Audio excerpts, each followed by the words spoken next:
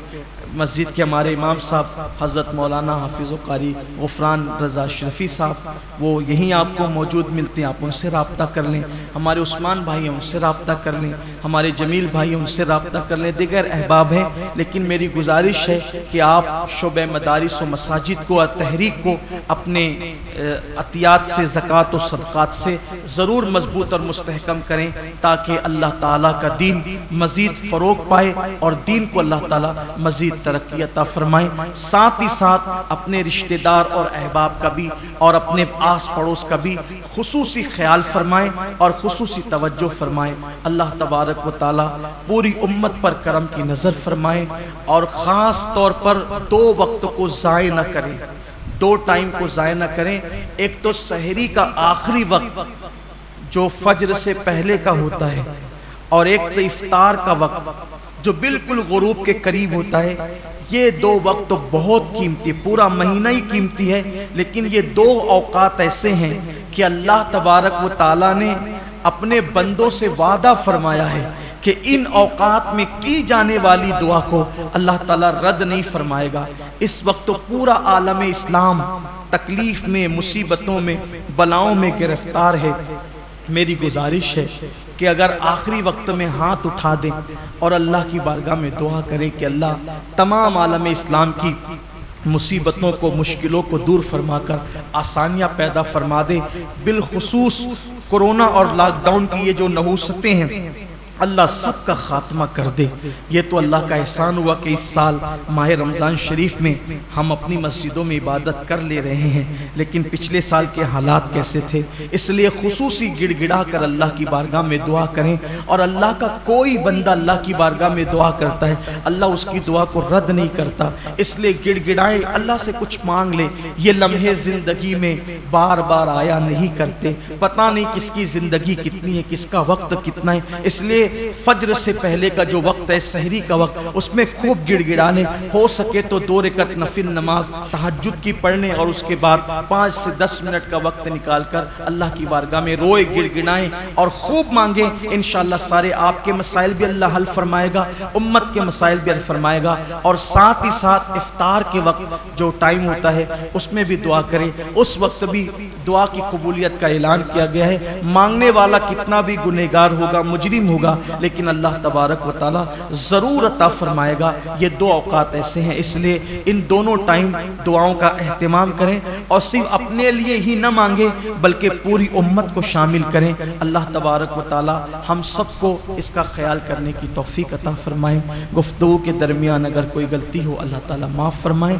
जिनकी सुन्नतें बाकी है वो सुन्नतें अदा फरमाएँ। अस्सलामु अलैकुम व रहमतुल्लाहि व बरकातुहू। रिसालत के परवानों हर सनीचर को बाद नमाज इशा सुन्नी दावत इस्लामी के आलमी मरकज इस्माइल हबीब मस्जिद में सुन्नी इज्तिमा होता है। आप हजरात पाबंदी के साथ इसमें शिरकत फरमाएं। सुन्नी दावत इस्लामी की वेबसाइट sunnidawatislamI.net पर विजिट करें और बहुत सारी दीनी मालूमात हासिल करें।